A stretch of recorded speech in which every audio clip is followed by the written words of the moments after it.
My husband and mother-in-law chuckled and pulled out a piece of paper.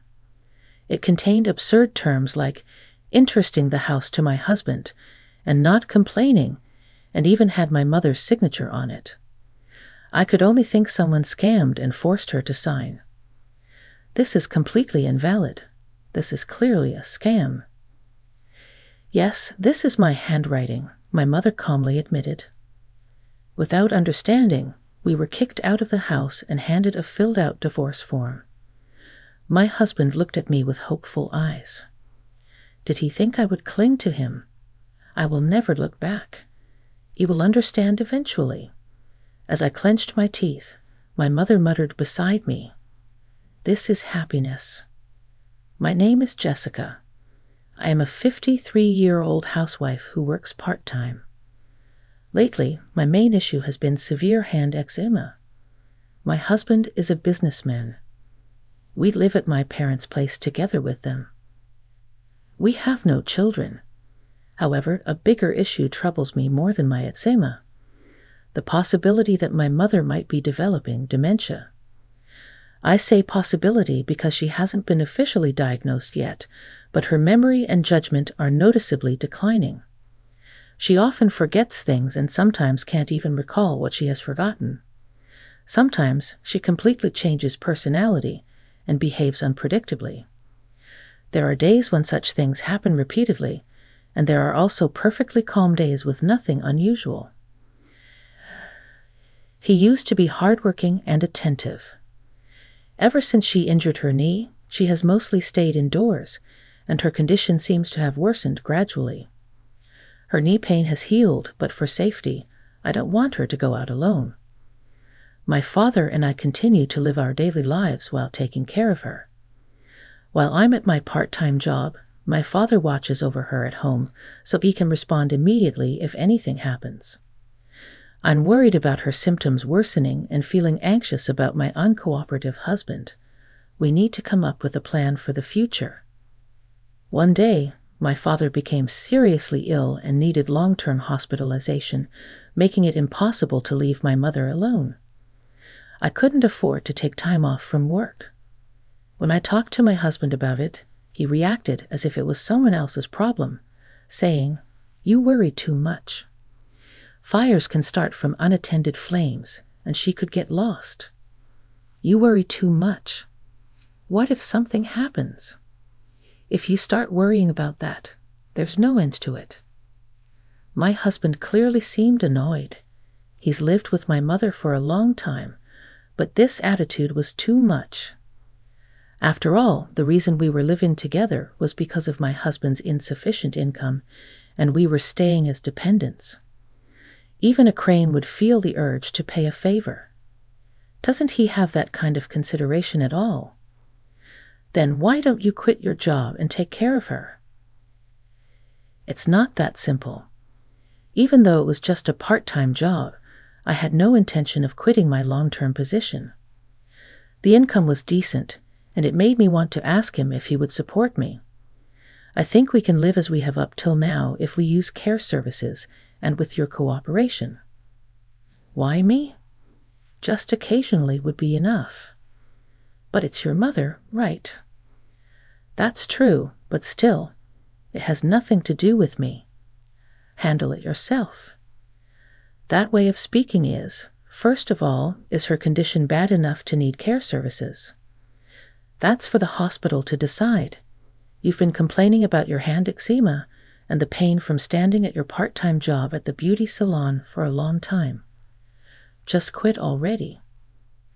My husband smacked his lips in annoyance and left immediately. How terrible. I do have hand eczema, but I never said I wanted to quit. It angered me to have my beloved job belittled. I knew this time would come someday. You say it has nothing to do with you, but that can't be true. We're family. I even thought about doing the same if his mother were in the same situation. It was infuriating, but there was nothing I could do. I was able to be flexible because I worked part-time. It's still a long way from now, but when my mother will be in need of help with changing clothes or bathing, she will likely resist. If I quit being a hairstylist at this age, returning to the field will be difficult. Trends in chemicals constantly change, making it hard to keep up. I even have clients who specifically request me. But there are many other hairstylists, yet only I can take care of my mother. Feeling down won't change the situation. I must stay positive and keep moving. Once my father is discharged from the hospital, we should be able to return to our previous life. To do so, I will have my mother thoroughly examined at the hospital, have a serious talk with my husband, apply for caregiving services, and plan for the future. I really don't want to quit my job.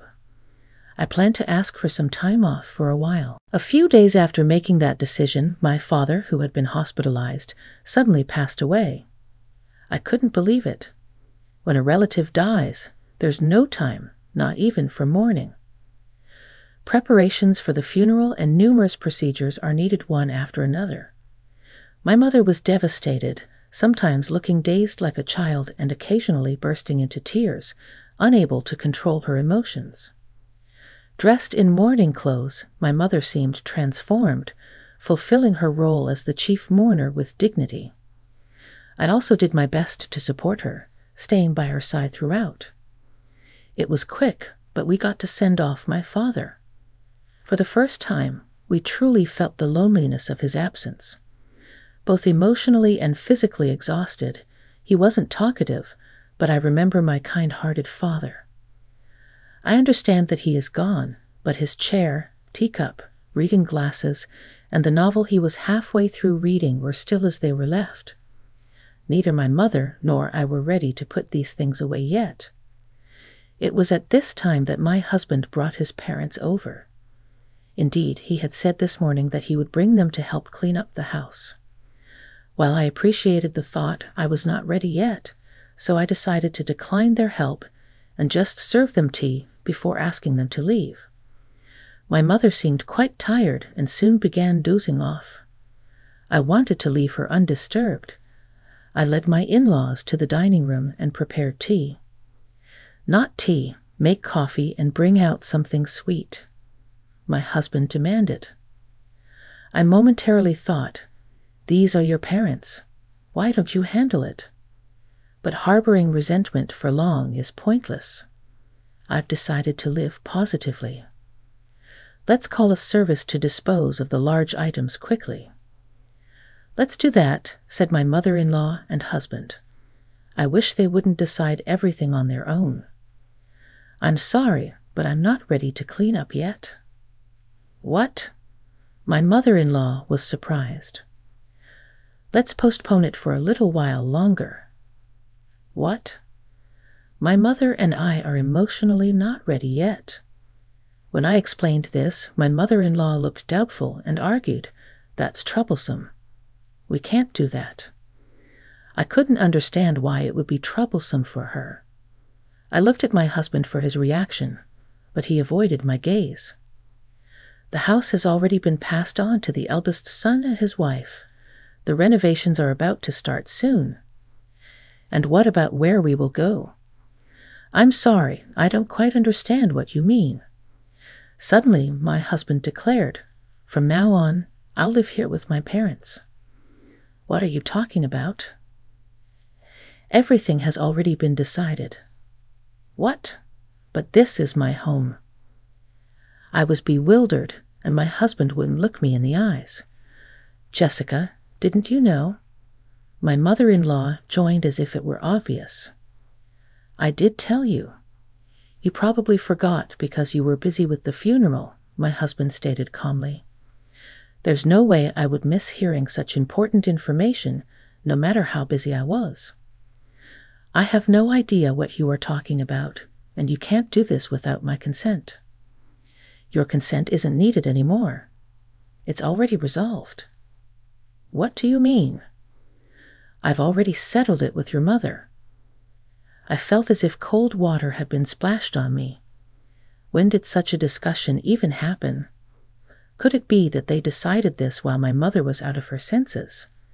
This can't be allowed. I stood there stunned. My mother-in-law addressed my husband.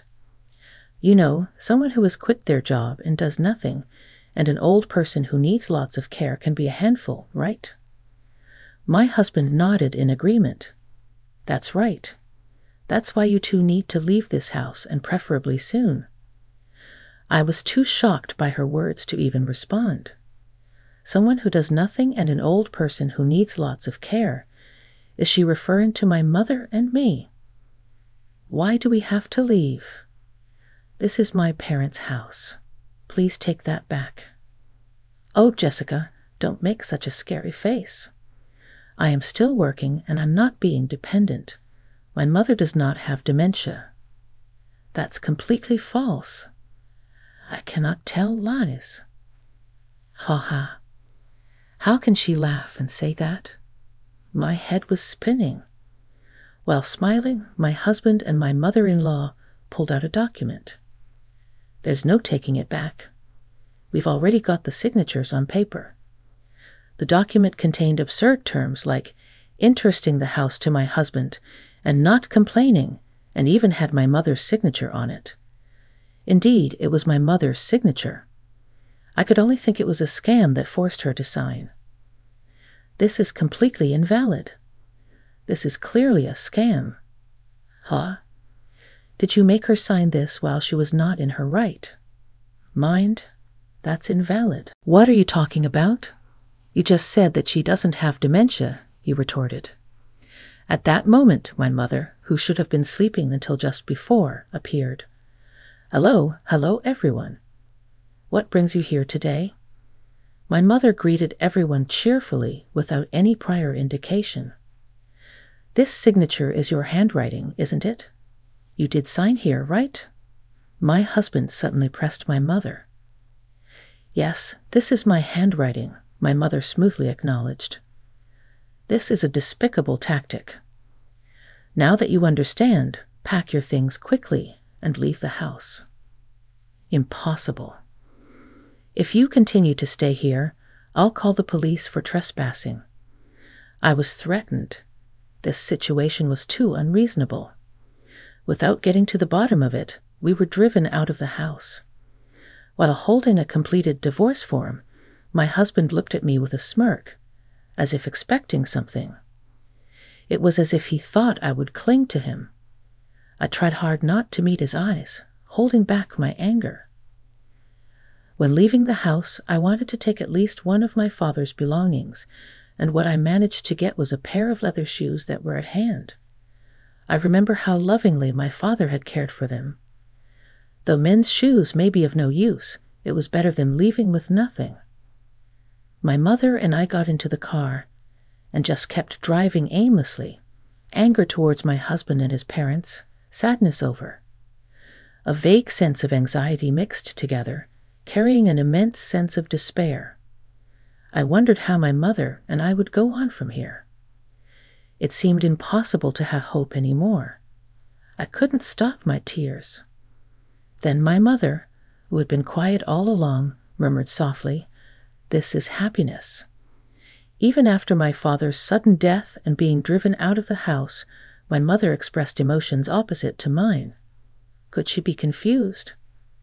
Complex emotions, different from anger, welled up in me, and I found no words to reply. But my mother continued, "It feels refreshing. Unnecessary things naturally drift away, and you don't hold any regrets, do you?" "But I do have attachments to my childhood home," I responded bluntly. My mother laughed and said, "That old big house is falling apart. Why do they even like it? It's hard to maintain and dispose of, but it's lucky that they're taking it off our hands." Her optimistic attitude was surprising. I wanted Dad to live longer. "What are you talking about? It was better this way. I didn't want to make your father sad. What about the furniture and appliances that you liked and chose? Aren't you sad to let those go? We can just buy new ones. That's the fun part. Aren't you upset being called a senile old person? That's a path everyone will follow."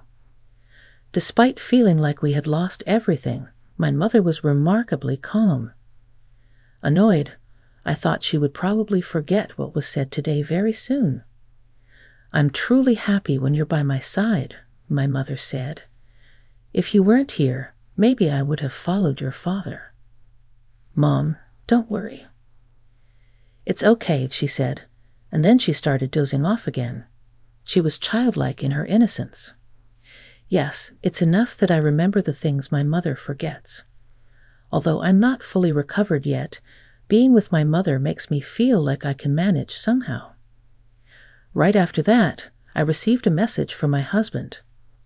"If you beg me, I might forgive you. It shouldn't be a problem to put your mother in a facility," he said. Huh? He might forgive me? Did I do something wrong? It was clear they intended to treat me as a maid. Not wanting to talk any more, I answered, "That's fine," and ended the call. After that, my mind cleared up. Actually, I no longer needed my husband. I explained the situation to my part-time job and decided to become an independent hairstylist. Using my savings, I acquired a used single-family home in the town next door. That house had previously been used as both a residence and a hair salon. The owner of my part-time job helped arrange the purchase, and I got it for an unbelievably low price. The place allowed me to work while taking care of my mother at home. The owner also greatly supported me when I needed equipment and renovations for the shop, saying, "Jessica has supported us for a long time." That kindness deeply touched my weary heart. I used up all my savings for the opening, but I had no regrets. I had given up on owning my salon because my husband was against it, but it was my long-held dream. Whether I'll succeed is unknown. The anger towards my husband and his parents hadn't completely disappeared. However, the business helped distract me from those feelings, and the excitement of new challenges outweighed them. I won't look back.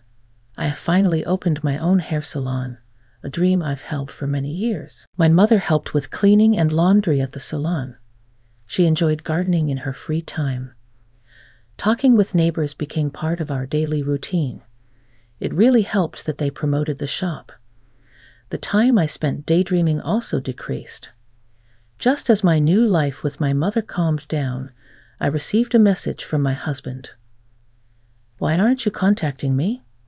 "What? I said I would forgive you, didn't I?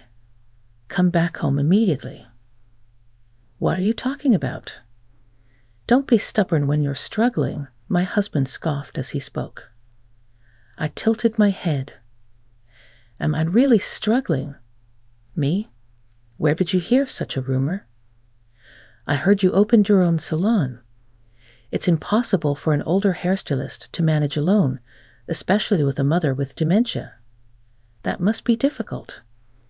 "I've worked as a hairstylist for a long time and had many regular customers. My salon was located in the center of a residential area, so it was not uncommon for passersby to stop. I wish he would stop with the baseless speculations. In fact, I was making much more now than when I was working part-time. If there's nothing more to discuss, I'm hanging up." "Wait for me." "What?" "I'd want to return your father's belongings, so could you come to the house?" "What?" "The belongings of my father that I could hardly take with me. My mother had said memories are enough, so I had given up. But if there was still something left, I indeed wanted to keep it." I left my mother with a neighbor and headed to my childhood home for the first time in a while. At that moment, I had forgotten how terrible my husband had been and was even feeling thankful for some reason. The scene at the entrance of my childhood home was bizarre, with unnecessary cardboard boxes piled up and mud and dead leaves left as they were. I was surprised to see the house so dirty, and my ex-husband came out from inside. "Hey, long time no see." "I'm short on time." "Please hand over the belongings quickly." "Come in and take them." It had been a long time since I returned to my childhood home, and it was so dirty that I hesitated to even take off my shoes. It's troublesome with things scattered around. Mom can't clean it up. In the previous residence, the wife of the eldest son was in charge of cleaning. While he complained, I wondered why he wouldn't clean up himself. He was still a person lacking compassion, but that was irrelevant to me now. I no longer had any attachment to a residence ravaged by others. What used to be the living room had now become my husband's sleeping area. It was quite messy with remnants of snacks and drinks scattered about, and an unpleasant smell lingered. It made me not even want to breathe. "This is filthy," I said without thinking, and my husband responded, "Right, that's why you should come and clean." Suddenly, he said something absurd. "Really, if you had apologized earlier, it wouldn't have gotten this bad. What for $15 per hour? You could clean up. It's a good deal. You'd make some money, too." The smiling face of my ex-husband was right in front of me. Yes, he thought I was struggling with money. It didn't seem worth arguing, and I wanted to get away quickly. "I refuse. Please hand over my father's belongings now." "Hey, it seems my mother accidentally threw them away." So that's what was going on. I wasn't exactly suspecting a lie, but it was a gamble, and indeed it was disappointing. Disappointing, but this made my decision clear. I had nothing more to expect from this residence or my husband. As I was about to leave, my husband blocked the way. "How annoying. Please move." "Wait, don't be mad. It's okay for you to come back. Just you." "What? Really? You're such a bother. You should have just compiled. Listen, this is your last chance." "I don't understand. What are you dissatisfied with? If you need a maid, you should hire someone else." "Hey, don't get ahead of yourself. What can a part-time worker do?" I felt insulted. It was ridiculous. Had he forgotten I worked part-time because he disliked it? He didn't like it when my income increased. I supported him so he could focus on his career, but now I was fed up with being looked down upon as just a part-time worker. "You're in the way." "What?" "I said you're in the way. You can't do anything with your meager salary." "What?" "Ask your beloved mother to clean." Stunned, my husband watched as I left the house. I felt lighter seeing my drastically changed home. I no longer felt any attachment. Although I was disappointed that nothing was left of my father's belongings, it was better than being held captive by it. The look of surprise on my husband's face was something to see. "Now, let's go home quickly. My mother is waiting." Later, I received a job offer from the owner of the beauty salon where I used to work. It was for a mobile beauty role, providing home visit services for clients who need care and can't make it to the salon. I registered with the local government and visited homes upon requests from community residents. Sometimes work was also required at care facilities.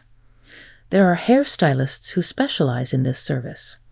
Since I also had repeat customers at my own salon, taking on this job once a week would be manageable. However, I had a mother who I couldn't leave alone. Lately, she's been well, but she doesn't like going out often.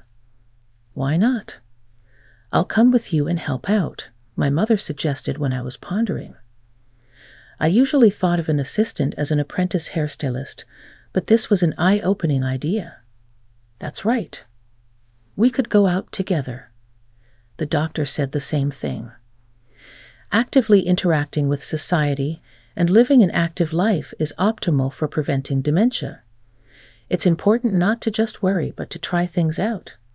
So I decided to take on this job a few times a week.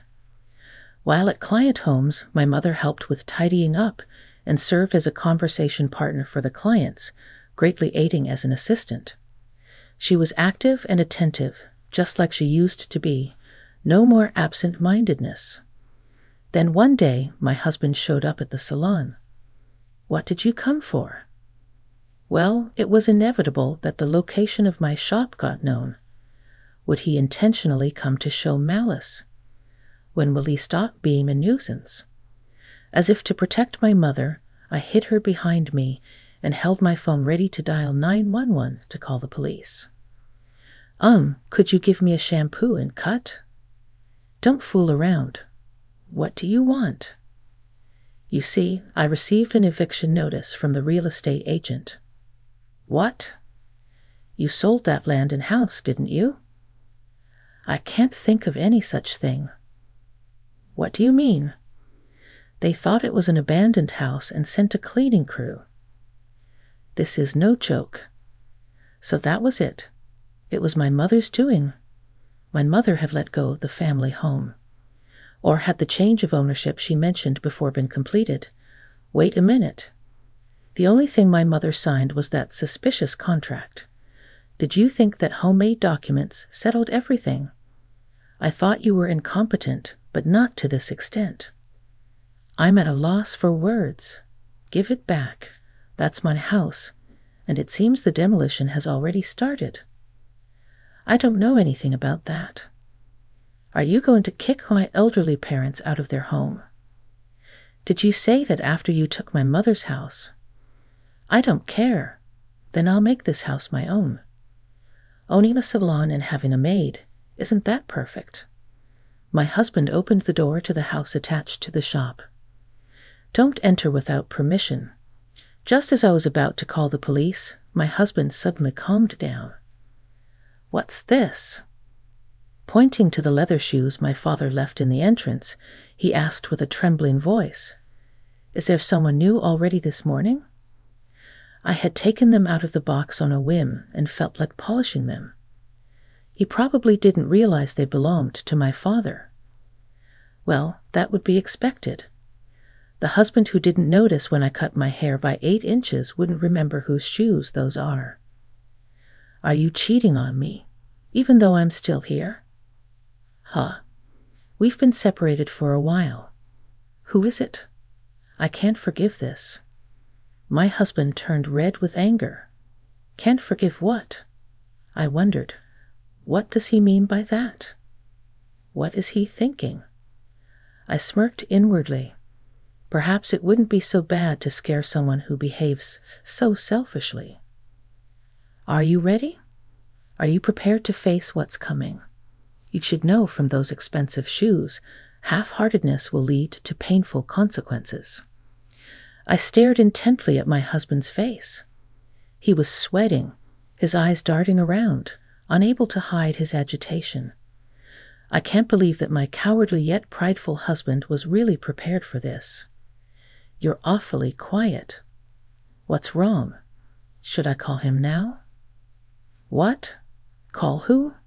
Is someone there? Hey, darling, can you come here, please? Goodbye.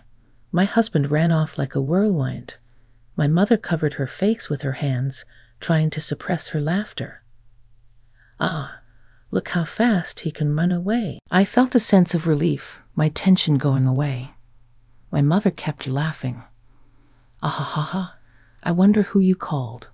Your acting was marvelous. Hearing this, I also started giggling. I doubt my husband will come here again. Thank you, Dad, for your help. It was, of course, my mother's doing that our former house was sold. You wouldn't really go through with changing the ownership, would you? Did you know everything? Of course, signing that document couldn't possibly have any effect. That was the plan from the start. I just thought it might be difficult to proceed if they knew about the dementia, so I was just watching how things would go. My mother said this without any doubt in her eyes. I was surprised she was aware she had cognitive impairment, but then she added, Lately, my mind has become clearer, as if the fog had lifted. I think I'm getting better. I still forget things, but I've always been like that. But to easily give up our home? Oh, it was your father's idea to sell that house.